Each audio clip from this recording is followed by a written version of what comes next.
Hello guys, welcome back to deserving India. आज हम बात करेंगे रिसेंटली में, आप सभी को ही पता होगा एक न्यूज़ के बारे में। हुआ क्या है, जो इलेक्शन कमिश्नर हैं उनकी पोस्ट चेंज हुई है। जो नए इलेक्शन कमिश्नर अपॉइंट हुए हैं वो कौन हुए हैं? ज्ञानेश कुमार, ठीक है, appointed new chief election commissioner. ये इलेक्शन कमिश्नर होते क्या हैं और किस तरीके से इनका वर्क रहता है उसके बारे में डिस्कस करेंगे। देखो, आप होप आप सभी को ही पता होगा कि एक एक रिस्पॉन्सिबल बॉडी होती है इंडिया में क्या करवाने के लिए, इलेक्शन करवाने के लिए। और इस बॉडी का नाम होता क्या है? इलेक्शन कमीशन, ठीक है। जिसको इस्टेब्लिश किया गया था, which was established on 25th of January 1950, ठीक है। 25 जनवरी 1950 को ये बॉडी बनाई गई थी और इसमें क्या कहा गया कि इस पूरी की पूरी ऑटोनोमस बॉडी को, ठीक है, मतलब इसके ऊपर कोई भी रूल एंड रेगुलेशन नहीं होंगे, मतलब इसके ऊपर किसी का भी रूल नहीं चलेगा, ठीक है। एक ऑटोनोमस बॉडी की तरह क्या करेगी, ये काम करेगी, ठीक है। स्वतंत्र रूप से ही क्या करेगी, काम करेगी। तो इसके लिए, इस पूरी की पूरी बॉडी को बनाने के लिए एक क्या किया गया, एक पोस्ट रखी गई जिसका नाम रखा गया था इलेक्शन कमीशन, ठीक है। और यहाँ पर इलेक्शन कमिश्नर जो सबसे पहले बनते हैं वो बनते हैं सुकुमार सेन, ठीक है। सुकुमार सेन क्या बनते हैं? पहले इलेक्शन कमिश्नर यहाँ पर बनाए जाते हैं। जब ये 25 जनवरी 1950 को ये पूरा का पूरा सिनेरियो रखा गया, तो कहा गया कि इसको हम क्या करेंगे, एक कॉन्स्टिट्यूशनल बॉडी बना के रखेंगे। मतलब हम बात कहाँ पर करेंगे? कॉन्स्टिट्यूशन में इसकी बात करेंगे, इसीलिए इसको ऑटोनोमस कॉन्स्टिट्यूशनल बॉडी के नाम से इसको जानते हैं। अगर पूछे आपसे कि व्हाट इज इलेक्शन कमीशन, तो election commission is a autonomous constitutional body, ठीक है। एक ऑटोनोमस कॉन्स्टिट्यूशनल बॉडी है which works under the part 15, ठीक है। Part 15, part 15 and article 324 to 329 in the Indian constitution.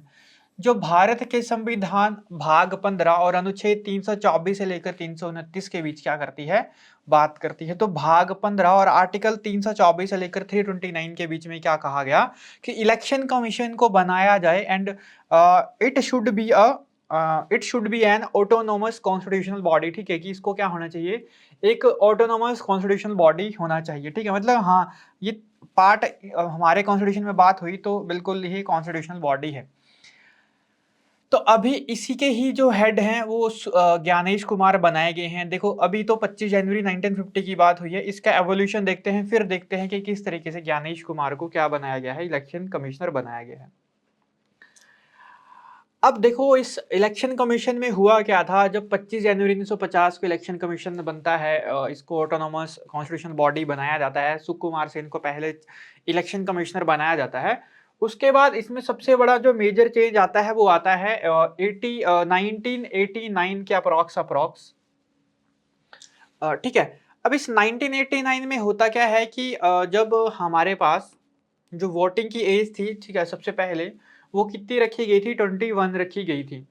तो अभी इसे 1989 में होता क्या है कि वोटिंग की एज को क्या किया जाता है, रिड्यूस किया जाता है और 21 से लेकर 18 साल के बीच में इसकी एज को यहाँ पर रखा जाता है, ठीक है। और इसमें चेंज किया जाता है जब जब भारत के संविधान में चेंज होता है, तो उसको हम कहते हैं क्या, अमेंडमेंट एक्ट।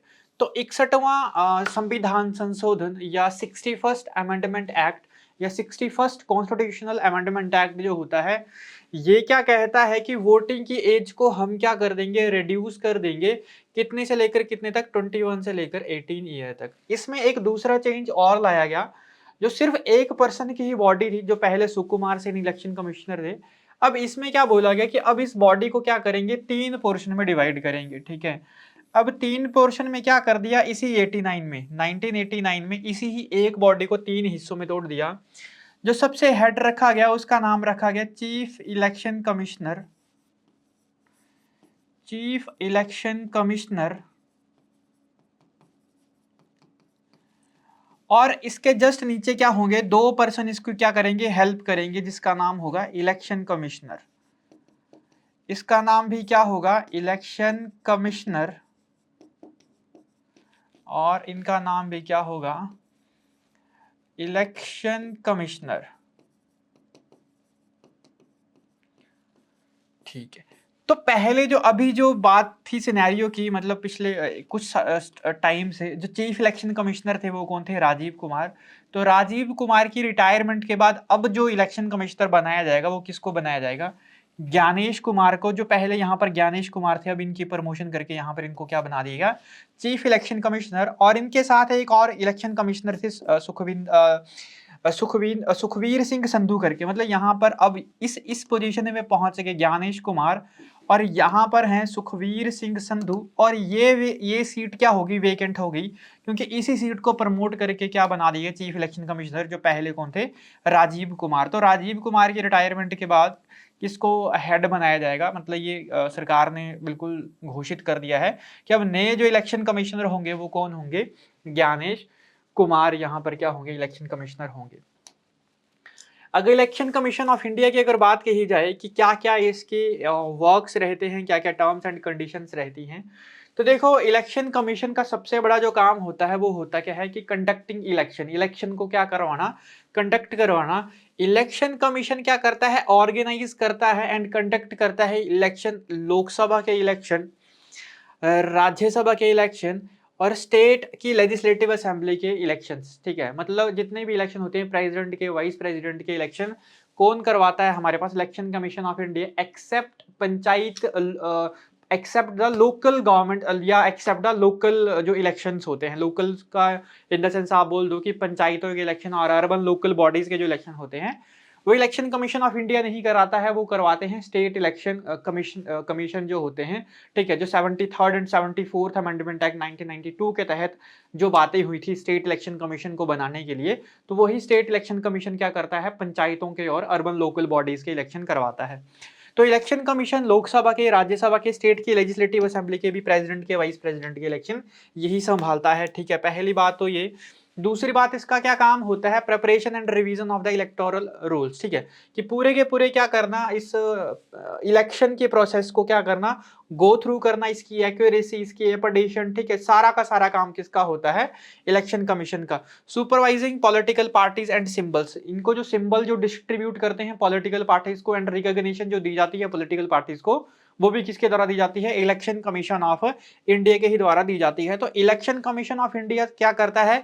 रिकॉग्नाइज करता है पॉलिटिकल पार्टीज को एंड एलोकेट करता है इलेक्शन में सिंबल को। ठीक है, नेक्स्ट अगर बात कही जाए कि इन्फोर्सिंग, बिल्कुल मॉडल कोड ऑफ कंडक्ट, जब इलेक्शन होते हैं तो मॉडल कोड ऑफ कंडक्ट का भी सारा का सिनेरियो कौन देखता है? इलेक्शन कमीशन ऑफ इंडिया ही देखता है। बट एक यहाँ पर एक्सेप्शन याद रख लेना है कि जब भी प्रेसिडेंट और वाइस प्रेसिडेंट के इलेक्शन होते हैं तो उनका जो डिस्प्यूट होता है वो कहाँ पर? सुप्रीम कोर्ट में देखते हैं। ठीक है, मॉडल कोड ऑफ कंडक्ट तो ये पूरा का पूरा यही देखते हैं। जितना भी इलेक्शन के एक्सपेंसेस, जब आपने देखा होगा कि मॉडल कोड ऑफ कंडक्ट के टाइम पे कुछ ही लिमिटेड क्या होता है? पैसा खर्च करने की मतलब परमिशन होती है। तो अगर इलेक्शन एक्सपेंस अगर ज्यादा हो रहा है तो इलेक्शन कमीशन मॉनिटर करता है कि how much political parties are क्या कर रही हैं, आर ठीक है, are spending in the elections. ठीक है, कि इलेक्शंस में कितना ज्यादा वो पैसा खर्च कर रही हैं। वोटर की एजुकेशन एंड अवेयरनेस। ठीक है, ये वोटर आईडी कार्ड जो होते हैं उसको डिस्ट्रीब्यूट करने का भी काम किसका होता है? इलेक्शन कमीशन का ही होता है। जो आपके पास वोटर कार्ड, और आई होप आप सभी को ही पता होगा कि इस बार इलेक्शन हुए थे तो बहुत ज्यादा पोर्टल रिसेंटली में इलेक्शन कमीशन के द्वारा चलाए गए थे, जिससे लोगों को अवेयरनेस यहाँ पर मिल सके कि किस तरीके से क्या क्या बिल्कुल रियलिटी में क्या क्या रिजल्ट चल रहे हैं। तो इलेक्शन कमीशन एजुकेट करती है वोटर को, उनके इलेक्टोरल प्रोसेस को, राइट्स को। ठीक है, और इलेक्शन के डिस्प्यूट्स को भी यही देखता है। बट एक्सेप्ट कौन कौन से? प्रेसिडेंट और वाइस प्रेसिडेंट के जो इलेक्शन के जो डिस्प्यूट्स होते हैं वो कौन देखते हैं? वो देखते हैं सुप्रीम कोर्ट। ठीक है, तो ये रिजॉल्व करता है dispute related to the election result, अगर इलेक्शन के रिजल्ट में कुछ यहाँ पर दिक्कतें देखने को मिले, और एड्रेस करता है grievances that arises during the electoral process. अगर इलेक्टोरल प्रोसेस में कोई भी किसी भी तरीके की ग्रीवांसेस हो तो सारी की सारी जो सॉल्व करता है वो इलेक्शन कमीशन ऑफ इंडिया ही करता है, except president and vice president election. क्योंकि वो सारे के सारे हैंडल किए जाते हैं किसके द्वारा? सुप्रीम कोर्ट ऑफ इंडिया के द्वारा। ठीक है, तो ये था आज का सेशन। आई होप आपको वीडियो समझ आई होगी। मिलते हैं नेक्स्ट सेशन के लिए, तब तक थैंक यू।